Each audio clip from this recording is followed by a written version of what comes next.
Merlin looked to Liesel sadly. You got pregnant? Yes. Why, Liesel, why couldn't you?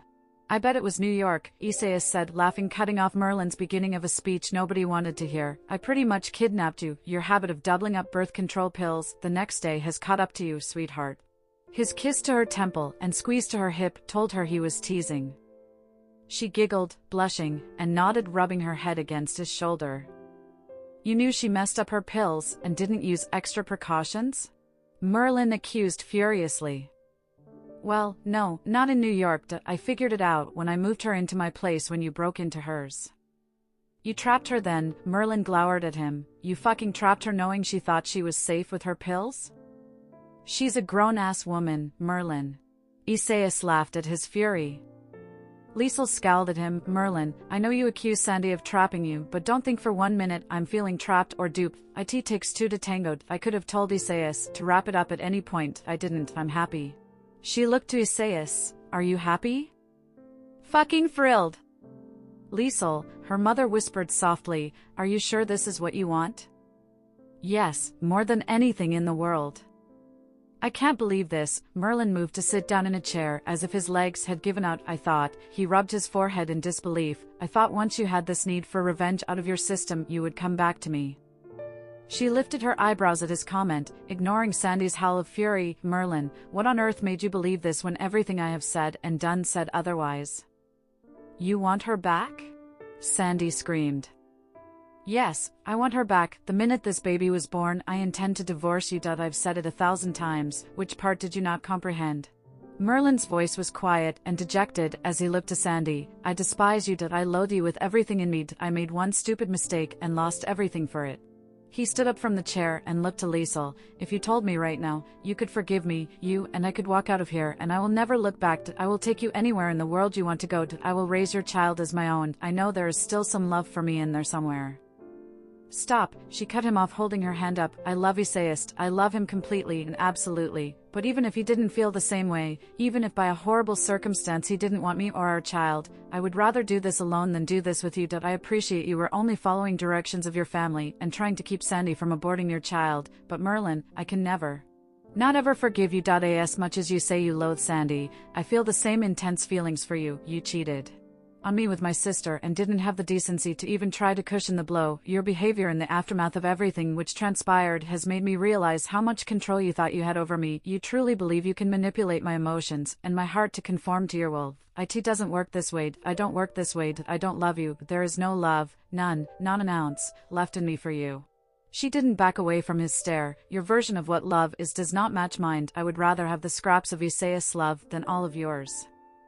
He took a deep breath and gave a single nod. I understand. I'll take my leave. Sandy, my lawyer will be in touch. Don't leave the country. Please, I'll remind you the prenup contents indicate if you are caught with another person during our marriage, you get nothing in terms of monetary compensation. No alimony. All you had to do was keep your knees shut. You're leaving me? Sandy rose from the table and chased him. You can't. I love you. You love me. I have never once said those words to you, Sandy.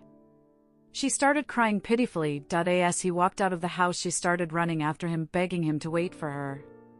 She has more personalities than an entire psychiatric ward, Granny muttered. She hates him, she loves him, she hates Liesel, she loves her. Lorraine, you better stick to your guns this time. Liesel's mother nodded and gave a sad sigh. I know. My therapist is helping me with it. She looked to Liesel and gripped her hands softly. I love you and I am happy for you. Thanks, Mom. Fred walked over and clapped Isaias on the shoulder. Congrats, dude. Thanks, man. He slapped his shoulder back. I know you were all supposed to be having dinner and the house smells incredible, but I would very much like to take Liesel to. We have things we really need to discuss. Yes, but, Granny pointed at him, you owe me a dinner. I want to go to the fancy place Elsie's sister owns. I can't afford it, but you can. Deal. He winked at her. He nodded to her painting. I have time to hang this for you if you like. It's too beautiful to be sitting on the floor. Fred gave his shoulder a shove. Hey, do not encourage her. We don't want to be looking at this over Thanksgiving. Why not? It's Granny.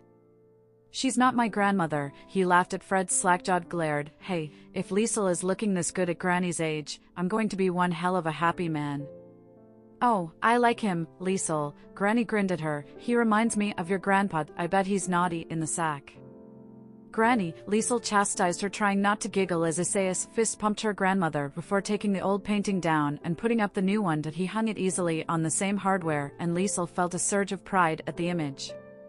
Have you heard of those restaurants where you eat in the dark so your senses can be heightened? We should try that at Thanksgiving. Fred ducked away from Granny's smack as he chuckled that he hugged her to his side, kidding Granny that I'm proud of you for being so brave to let Liesel paint you that I sure as hell couldn't do it. Granny grinned. I look gorgeous.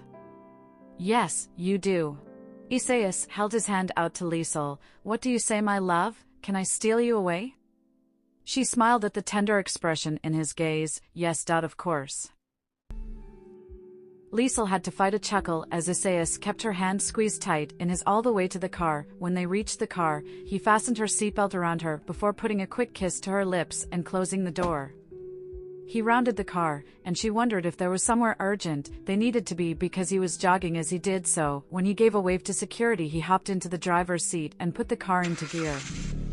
How are you feeling? He asked as he plucked her hand from her lap and set it on his thigh, covering it with his. I'm okay. This afternoon with Sandy and Merlin stressed me out some, but I'm good. I knew it was going to stress you out. It's why I came home. Really? Yes, I had a chat with my father on Friday after you and I spoke, Liesel. He told me there isn't enough business in the world to make up for missing out on the moments when a strong woman needs her man by her side. Contracts will come and go, but you are my forever. I left the meetings and flew straight home. She blinked back tears. You did that for me? Yes, and I will do it 100 times if necessary. Your sister is not of sound mind. While I was in flight, I had Mallory and his team running every single angle they could find. I had him send me the video from Janka's, and it pissed me off. I knew she was playing a game. I found out the CEO where Roddy works was also banging her. Why do all these men want to sleep with her? She grimaced. I can't even begin to fathom it. She must be really good at sucking cock. She snickered at his comment. Very funny. I never want to find out for myself. However, when I let both Roddy and his CEO know the depths of the depravity she had gone to, they both agreed to back off. Roddy's boss, I will say, once I presented the evidence of her harassing her own sister, got a bit upset, and it turns out his wife has been getting anonymous death threats that he's going to have a team investigate if perhaps Sandy isn't involved. What kind of toad cheats on his wife while she's being threatened? What kind of idiot doesn't automatically consider it might be the crazy bitch he's been sleeping with? Isaias grunted back. Also, he admitted he has a pregnancy fetish. His wife had 4 kids and then refused more. He said Sandy said she was open to more kids with him. He was horrified to find out the type of person she really was. I guess she hit it well. He said he understood why a woman like Sandy couldn't be satisfied with someone like Roddy. He really tore Roddy a new one. Said he was a spineless twit and he once fucked Sandy right on Roddy's desk. Roddy cried and left. You did all of this today? Yup, completed it an hour before I got to your grandmother's home.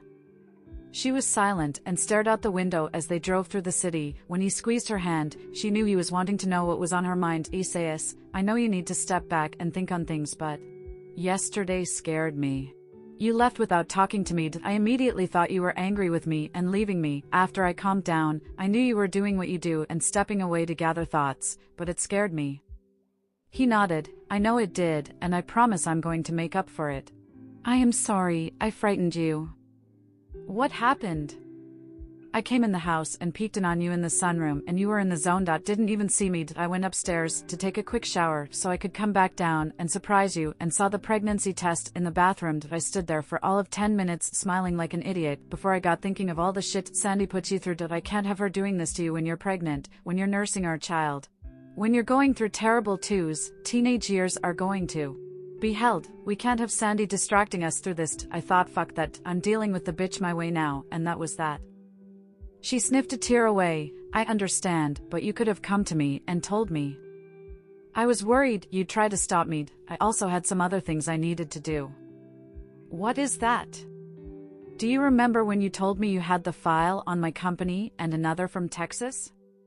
Yes, Lubbock. Right, the company in Lubbock has been my biggest competitor over the years. It's been a friendly rivalry though. McGrath comes 12th in the country, 10 on a good year, but this company in Lubbock and mine go 1 and 2 alternatively year to year. We actually, he grinned at her, have had ongoing bets year to year. I won his yacht 1 year and he won it back the next. She giggled. Really? YES.SO out of professional courtesy, I wanted to give Jameson first kick at the can.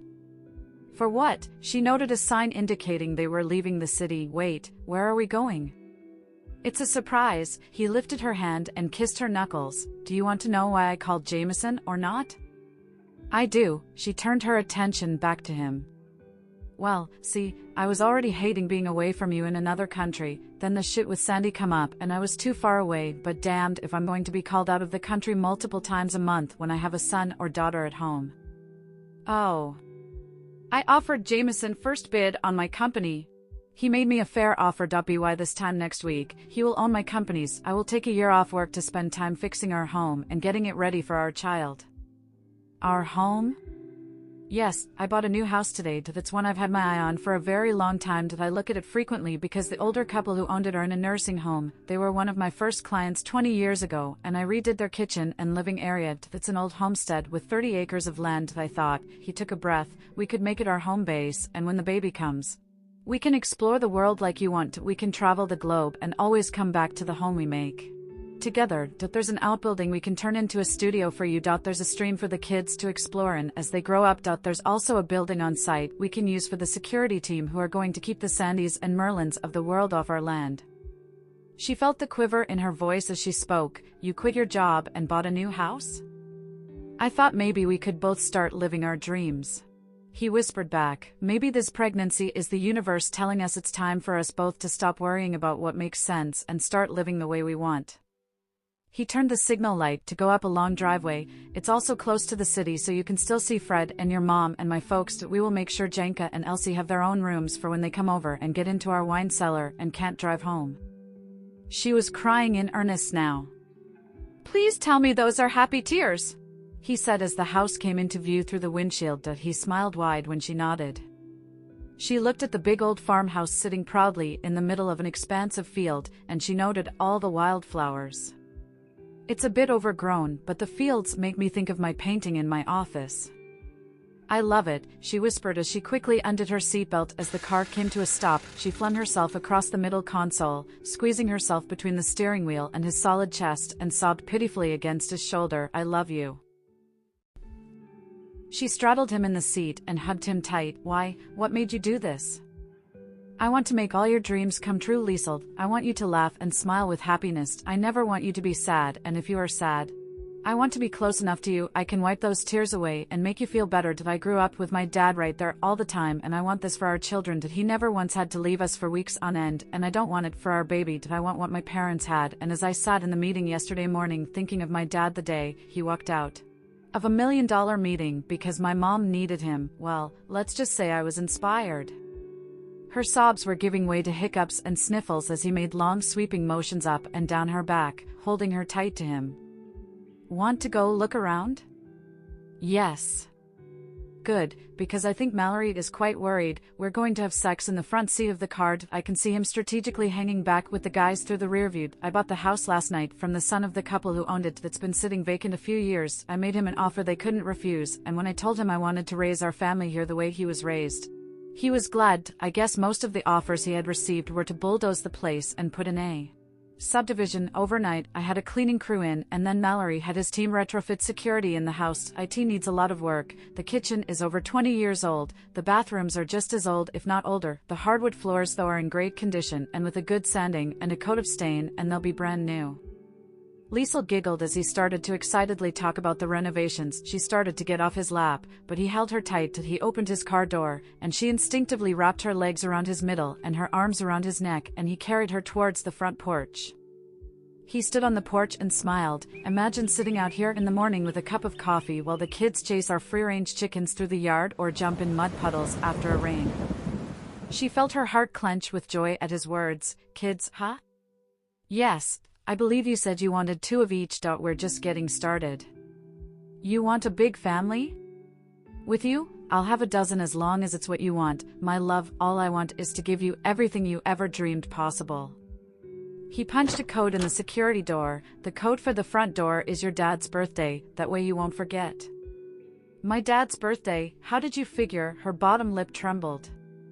Easy, Liesl. Did I talk to Fred when we had dinner with him one night? He told me how much of a daddy's girl you were. Did he said even as a teenager you used to sit on his lap and play with his hair? Did he said when he passed away you took it harder than anyone? Did he said you didn't paint for a full year?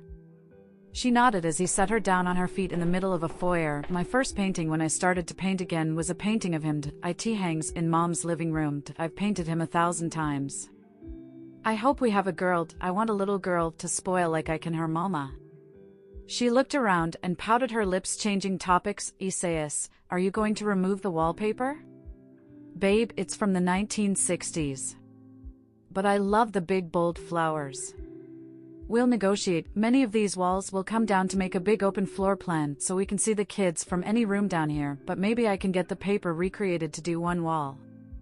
Maybe, she grinned at him cheekily. He showed her through the kitchen and living room areas. Liesl couldn't help but smile at the bright light from the huge windows in the living area. He motioned to the large wall.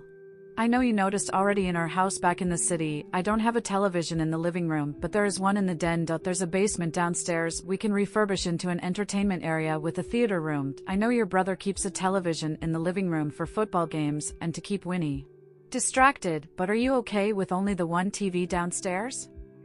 Yes, absolutely.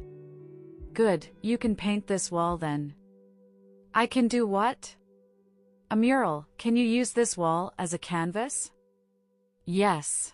She jumped up and down with excitement as he shook his head at her antics. Come on, I want to show you the bedrooms. She held his hand as he led her up the narrow stairs, explaining he'd widen them out a fraction. As they reached the landing, he pointed out how the long corridor extended on either side of the stairs. That end is the current master suite, but I have a plan and I hope you're on board. If not, we'll sort it out. Okay. He took her down the left side first. There are 4 bedrooms at this end and 2 full baths, each bathroom shared between 2 bedrooms. Neat. She looked around each room. They're a good size too. They are. He stopped in the first one. Think this would make a great nursery? She smiled huge and put her hands on her belly. I think so. Good, eventually they will all be nurseries, but we'll start with one. She laughed at his words. For bedrooms for 4 kids? Yup, we can expand if we have to. She laughed, the sound echoing off the empty room. He motioned to a set of stairs at the end of the hall. Come with me. She preceded him up the stairs and was surprised to find what she thought was an attic space was really an oversized large area. The previous owners used this for a playroom. He pointed to a wall. On the other side of the wall is a lot of storage area. I want to blow this all out and make this the master suite. I'll put a bathroom up here. We'll be at the same end of the house as the kids. They'll be right below us, easily accessible by the stairs. She blinked at his thoughtfulness. I love this idea. You haven't even looked out the window at the scenery yet. He motioned to the window. I'm going to build a Juliet balcony there, or maybe a breakfast patio, enough to put a telescope on to stargaze, and a couple of small chairs to cuddle in. I love it. She moved to the window and then gasped. Isaias. When I took the job here 20 years ago to do the kitchen refurbishment, they showed me through the house, and this view has been forever ingrained in my head. The mountains in the distance, the field below, the stream at the edge of the property, the barn off to the side there, he pointed over her shoulder, will be your studio. It will? Yup. She stood staring in the yard for several minutes, his arms wrapped around her middle, her back to his chest, feeling safe and protected in his arms. How will we keep Sandy away? My men have orders to shoot on sight. Isaias. She looked to him in horror and saw the smirk on his face. Very funny. I've always wanted to say it like a bad guy in a movie. We'll build a security perimeter around the estate, and I'll have a full team here all the time with you and the kids.